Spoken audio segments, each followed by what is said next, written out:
Talk a little bit of Hollywood and politics. I know we covered this earlier in the week, but it bears covering again, particularly with our next guest, Christian Toto from Hollywood in Toto. And that was Ben Stiller Comics on, for Kamala. yeah, Comics for Kamala Zooms. Everybody's doing Zoom calls now. It's the That's new thing. that's so current. Yeah, Ben Stiller announcing a $150,000 donation to Kamala and Tampon Tim, and Thank you for offering this perspective on his own racial and ethnic heritage, considering the discussion of Kamala's. To match your $150,000 donation. Oh, That's Oh. cool. okay. Just get the ball rolling. Cool. And she's also a historic candidate. You know, it's going to be the first woman president, and that's incredibly exciting. And you know, she's Indian, she's black, she's everything. You can be more than one thing. It's incredible. You know, I'm Jewish and Irish. I wish I was black. Every white Jewish guy wishes he was black. Everything that guy just says is bullshit. Well, I mean, Joe Pesci, that's really not necessary, no matter how accurate it is. Yeah, it's just the the navel gazing sort of Well, it's pathetic. commitment to identitarianism. It's expected, but it doesn't make it any less silly. For more on this, Christian Toto, host of the Hollywood in Toto, T-O-T-O, Hollywood in Toto podcast, hollywoodintoto.com. Christian, thanks for joining us again. Appreciate it. Yeah, I just threw up in my mouth. I've heard that multiple times, and the gag reflex kicks in every time. And by the way, I think that's the money that Ben has in his couch cushion. Yeah, 150 grand, I know. But don't you, I- do you agree? Do you wish you were Indian and black or Jewish and Irish? What do you wish you were instead of what you are? Because we all do. Listen, I'm Irish and Italian and Czech, and I feel so much shame about all three that I needed a bit. Listen, Ben Stiller is a very smart entertainer. I mean, he's a good director. He's given great performances, and the fact that this is the best he has, this is his pitch for Kamala Harris. I think that speaks volumes. He can't look at accomplishments. He can't look at the way that she speaks. He can't look to her vision. He's got to come up with this word salad, which I guess is in honor of Ms. Yeah, Harris. but we've been here before with, Barack Obama, the first black president. And we want to go yada, back. yada. We want to go back. They never want to leave where we've been, right? As much as they're always looking for tomorrow, don't stop thinking about tomorrow, but we want to stay right where we are, just obsessing about our non-behavioral characteristics. It's exhausting for sure, and it's not unexpected. You would think someone with the the gravitas of a Ben Stiller would be able to bring something more significant. But listen, we just saw it a few days ago with the white dudes for Harris, with the great Jeff Bridges embarrassing himself with his comments. They have nothing. It's all about image and vibes and TikTok and isn't she the cool aunt and the wine aunt and all this nonsense. Because look at the country, look at the prices, look at the gas pump, look at the world around us. There's nothing you can point to and say, I want 4 more years of this. She won't even answer questions. So Hollywood is just trying to bring the razzle dazzle, and they're doing a very poor job of it. Well, can you imagine if they had white dudes for Trump? The outrage, that's so racist. How could that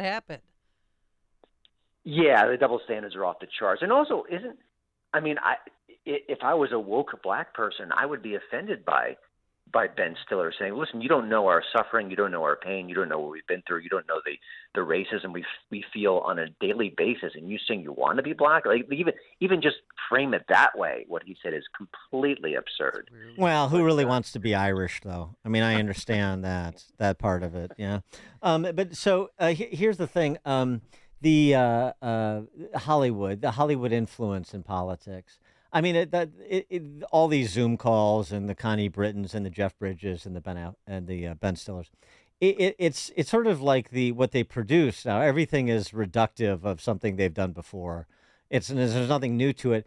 But so in that sense, I'm led to believe they're less relevant than they used to be. But on the other side, I think George Clooney is given sort of a lot of credit for instigating the end of Joe Biden's candidacy. So maybe they're still more powerful, at least within the Democrat Socialist Party, than I'm giving them credit for. Which is it in your view?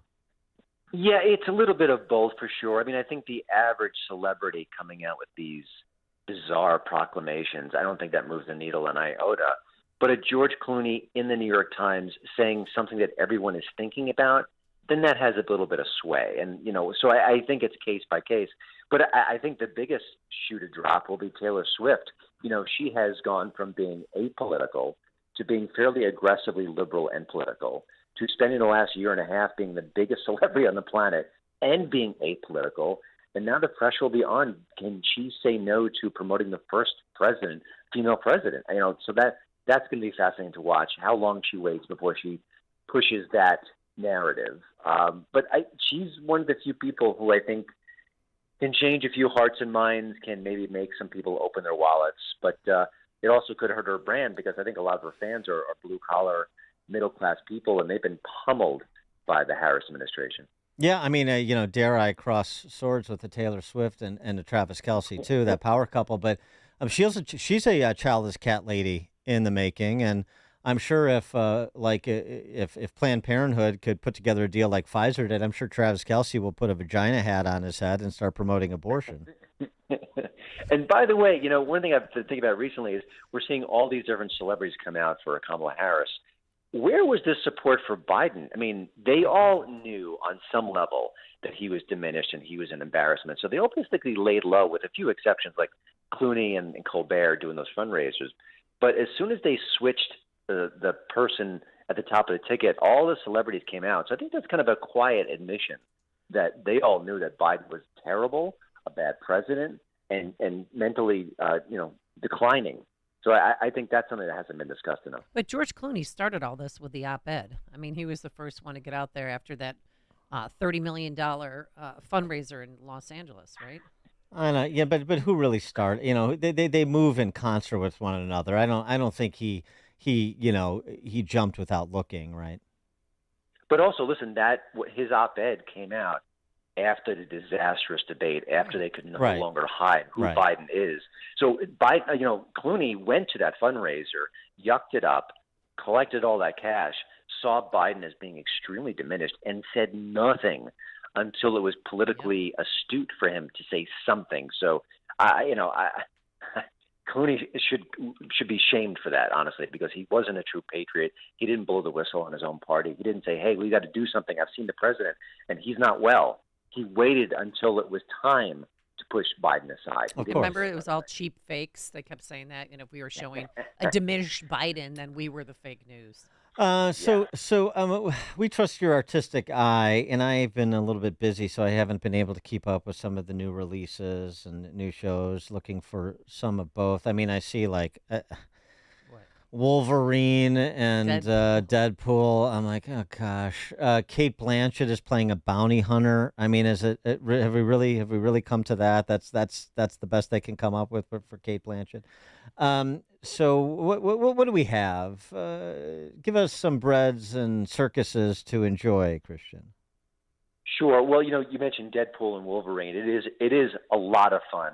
It is dumb to the core. The plot is just ridiculous, but it's very funny. It's very self-deprecating, and they make fun of Marvel. They make fun of woke a little bit. And these are two actors, Hugh Jackman and Ryan Reynolds, who are very let's put on a show oriented, and I like that. It's not woke, so I'm not surprised it's doing so well. Listen, if you're not a superhero movie fan, you're not going to enjoy it. It's got tons of Easter eggs and asides and allusions and all those things, so you may miss half the jokes.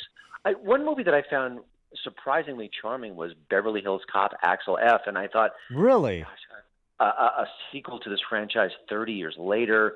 It felt desperate. Eddie Murphy's Coming to America sequel I thought was a debacle. Totally. But this one is pretty charming. It's nostalgic in the right ways. It's got a decent story all its own. Eddie Murphy still has that snap, crackle, and pop. He's still funny. So it's on Netflix right now.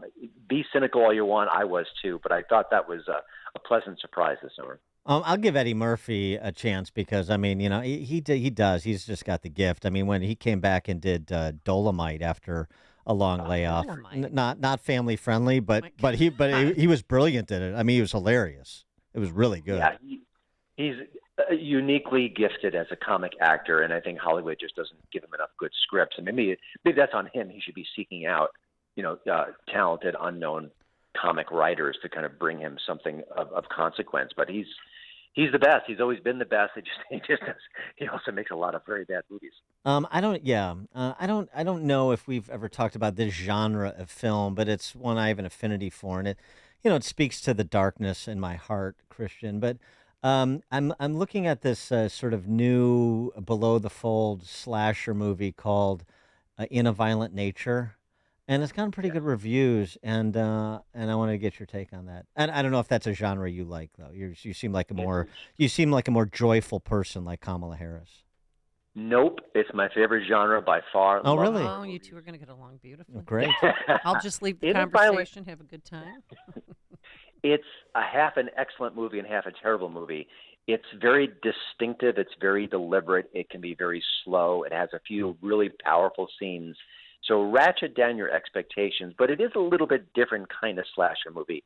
You often see the movie through the eyes of the killer. It's just got a different vibe to it. Not to use the Harris situation. Yeah. So yeah, I think if you're wanting something a little bit different and fresh, you will enjoy it, but you have to be patient. There's so many sequences where we're just watching and waiting and watching and waiting, and nothing quite happens. And the film's resolution also I found underwhelming. But I like something that's distinct and different in horror, and this mostly qualifies. I'd also recommend Long Legs, which is the new thriller with Nicolas Cage. It's overrated, but again, it's got a good scary feel to it, and it's directed by Osgood Perkins, son of Anthony Perkins, who you may have known from Psycho. Nick Cage is another one you always have to give a chance to because he makes so many movies and so many bad movies, but then out of nowhere he makes a movie like Pig, and you're like, well, where did that come from? Brilliant. Yeah, he's very talented. I think sometimes he leans into his Nicolas Cage-ness. We've seen that a time or two where he's just having fun and kind of playing into his brand. But a really, really talented actor, versatile. My favorite movie of all time is Raising Arizona. He's wonderful. Great, that's great. He is creepy as heck in Long Legs. He's playing the serial killer. No spoiler there. It's pretty clear from the jump. But yeah, that one has made quite a bit of cash this summertime. Horror movies cost next to nothing. You don't need a major star to make them. They often overperform. I don't know why Hollywood doesn't just crank out like 1,000 horror movies a year, because they are profitable. It's all about ROI in Hollywood, you would think, and they bring it. I don't know if we've talked to you since I finally got around to watching this series, but I want to get a series recommendation from you as well. But one of the best series I've seen, certainly since the series on the making of The Godfather. Why am I blanking on the name? You know what I'm talking about. I do. It's the proposal. No, it's anyway, it'll come to me. But Ewan McGregor, Gentleman in Moscow, that was brilliantly shot and written, and he was great, and his wife was great. I thought that was one of the best series of the last several years.